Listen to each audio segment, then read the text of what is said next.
This seems to be a really good moment now to quickly return back to New Zealand, and we see that one of the things that people always say to us as well, we see what happens in the Netherlands, we see what happens in Spain and Uruguay, but we're not those countries, we can't do that. And so I think but that is actually incorrect. So what we've done here is we've returned back to New Zealand, and with the idea of trying to demonstrate to you that New Zealand can be bold and innovative, and we don't have to fall into just a commercial alcohol market. So please welcome Marta Rychert from the Short and Whareiki Research Centre, who'll talk about a potential non-profit, non-commercial market here in New Zealand. Thank you. Kia ora, thank you all for coming. As Chris mentioned, this presentation is a bit different than other presentations because I'm going to introduce a theoretical model for regulation of cannabis in New Zealand, which hasn't been implemented anywhere else in the world. It sits somewhere in between the fully commercial alcohol-style cannabis law and the completely not-for-profit approaches like not-for-profit cannabis social clubs. What I'm going to propose builds on two regimes that we already have in New Zealand. One is the Gambling Act, in which we've regulated not-for-profit gambling societies, and they operate gambling pokie machines. And they, by law, need to distribute 40% of their gross proceeds, so the stuff they earn from pokies. They need to redistribute this to the community sector. And just a disclaimer, Chris has analyzed that legislation, and a lot of what I'm going to propose is based on his work. And what I've looked into was the Sale and Supply of Alcohol Act, which contains provisions on licensing trusts. Licensing trusts are community-owned commercial entities that own and operate retail stores for alcohol, and they also distribute profits back to the local communities. They are a little bit different from the gambling societies in that there's more democratic element, and for example, trustees of these trusts are elected by the communities. And by communities, I mean geographically defined communities, such as local bodies. So we want to take the best of both regimes and make sure that, one, when we regulate cannabis in New Zealand, the profits from cannabis sales don't go into the pockets of private shareholders, but they actually benefit the society, so they can be redistributed to sports, arts and culture, and very importantly, health. Profits are owned by the community and spent in the community where cannabis profits are generated. And also there's that democratic element, right? So one part of that democratic element is that trustees are elected by the communities, and also communities can have a say over future existence of the trust or how it ought to operate. So in order to enable such a regime in New Zealand, we would imagine there would be a new legislation, for example, a Cannabis Act, which would establish rules for how these community trusts would operate. The purpose of the cannabis trusts, the main purpose would be to operate retail stores in the communities. So now let's go a little bit into more detail how this regime could work.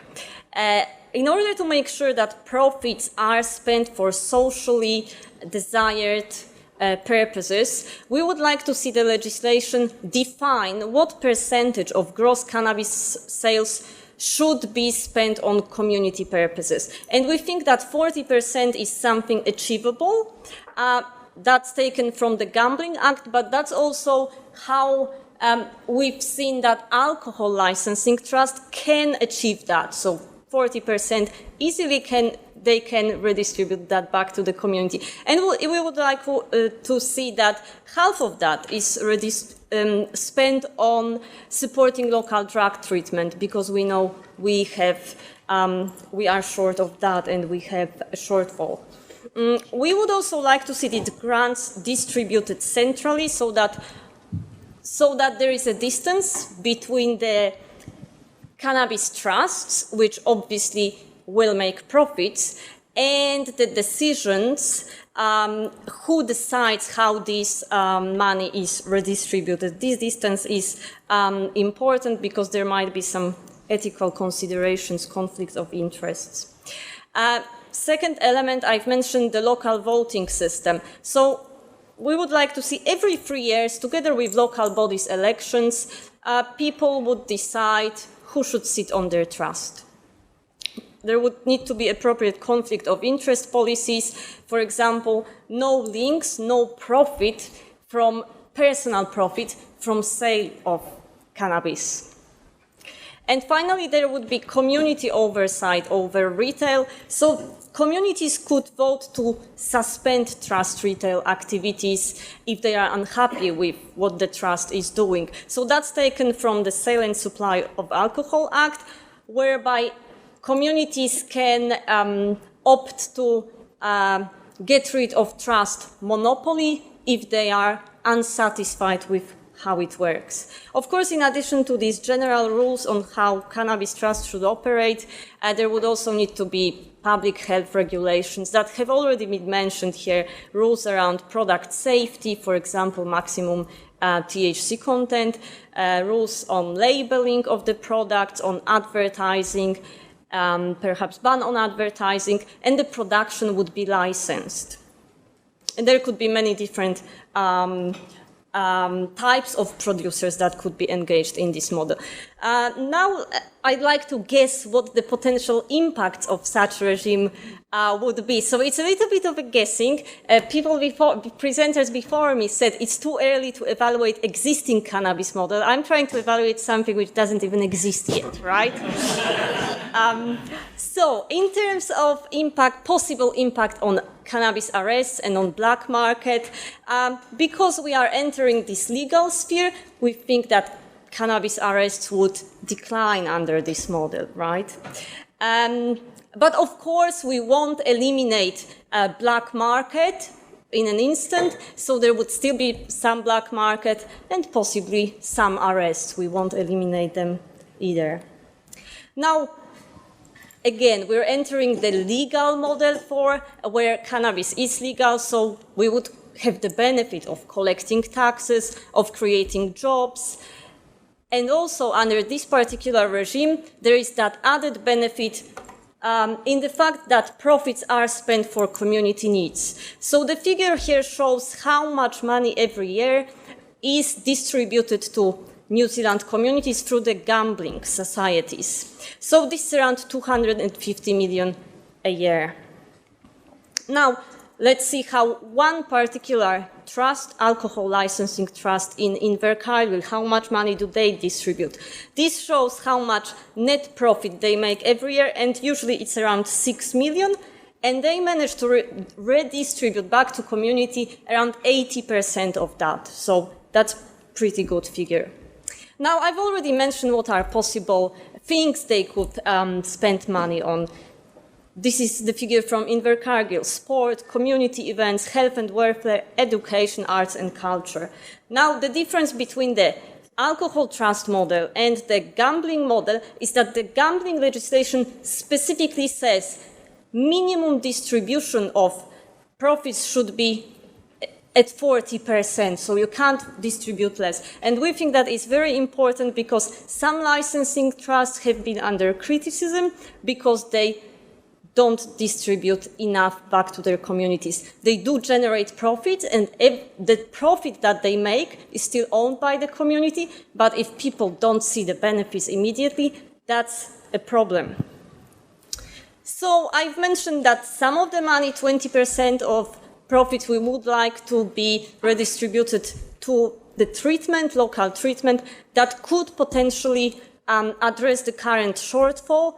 Currently, we spend around 150 million a year, and we manage to treat around 50% of people who would like to get access to drug treatment.